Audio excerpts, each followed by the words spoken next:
पिछले कुछ दिनों में हमने अनुक्रम अर्थात सीक्वेंसेस पर जिन प्रमेयों को सिद्ध किया था, आज उन पर आधारित कुछ प्रश्नों को हम लोग देखेंगे। क्योंकि कोई भी प्रमेय तब ज़्यादा समझ में आती है जब उस पर आधारित किसी प्रश्न को हल कर लिया जाए।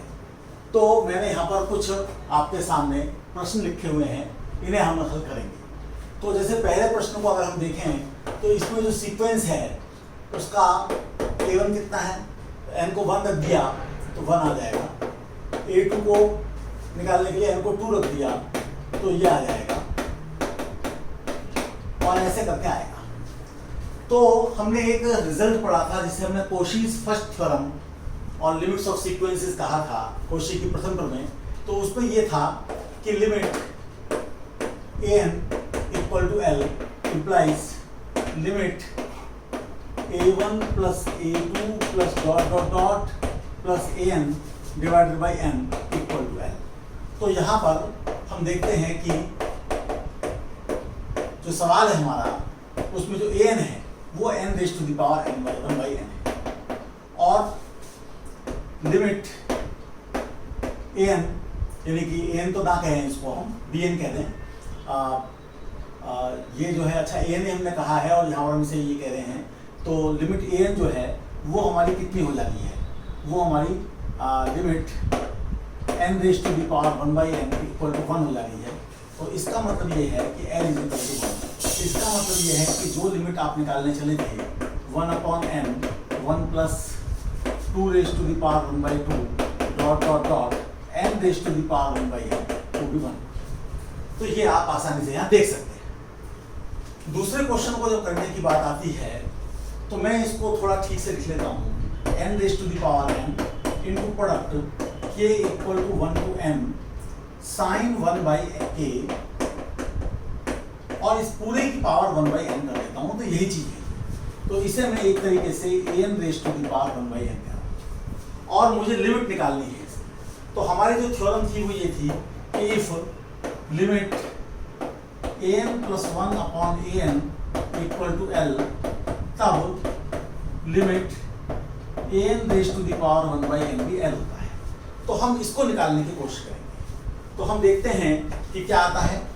लिमिट an प्लस 1 यानी कि जिसे आपने an कहा है अंदर वाले को, इसे लिखेंगे आप। तो इसे लिखेंगे तो ये आएगा आपके पास में n plus 1 raise to the power n plus 1 और यहाँ पर आपका जो प्रोडक्ट है वो आपका n प्लस 1 तक चला जाएगा और ये साइन 1 बाई k है।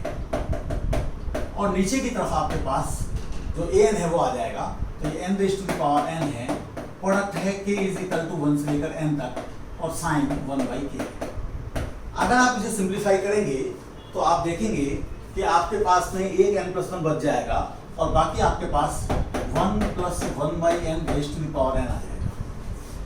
ये आपका कट जाएगा, यहाँ पर आपके पास साइन 1 अपॉन n प्लस 1 बचेगा।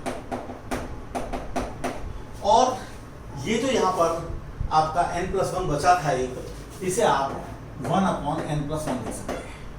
अब जब आप लिमिट लगाएंगे तो लिमिट लगाने पर, हालांकि हमने प्रूव नहीं किया है, लेकिन हम ये जानते हैं कि ये क्वांटिटी e बन जाती है और ये क्वांटिटी 1 बन जाती है। तो इसका मतलब ये है कि ये आपका e आ गया।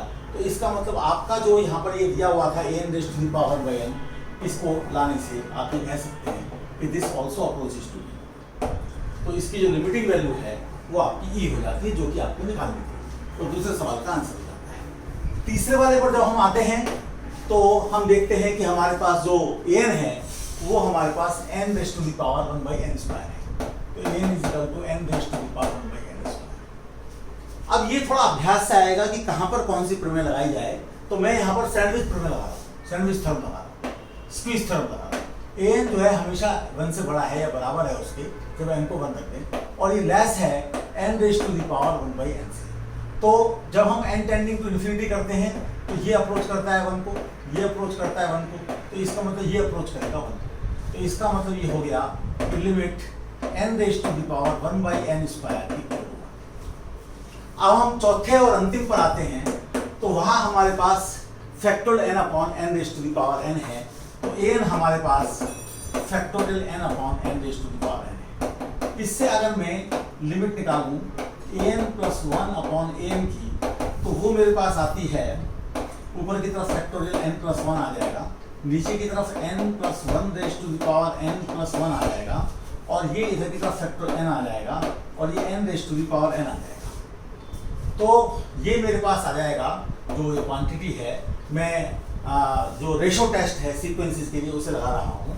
तो मेरे पास यहाँ से n+1 बचेगा, एक n+1 कट जाएगा, तो n+1 की घात n बचेगा, तो ये हो जाएगा 1/1 + 1/n raise to the power n, यानी 1/n less than 1। This implies limit an = 0।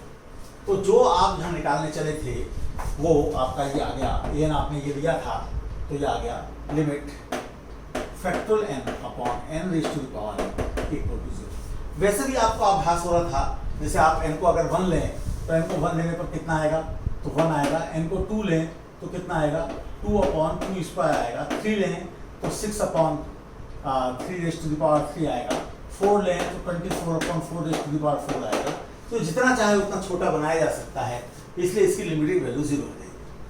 तो स्थिति यह है कि अगर हमें कोई भी n दिया जाए तो हमें एक निश्चित तरीका नहीं मालूम है कि कब हम उसमें कौन सी थ्योरम लगाएं। तो ये अभ्यास का मामला है, लेकिन थ्योरम्स की जानकारी हो, उनके प्रूफ मालूम हो, उनको अप्लाई करने का अभ्यास हो, तो फिर हमारा काम बनता चला जाएगा। इस समय इतने रखते हैं। बहुत बहुत धन्यवाद।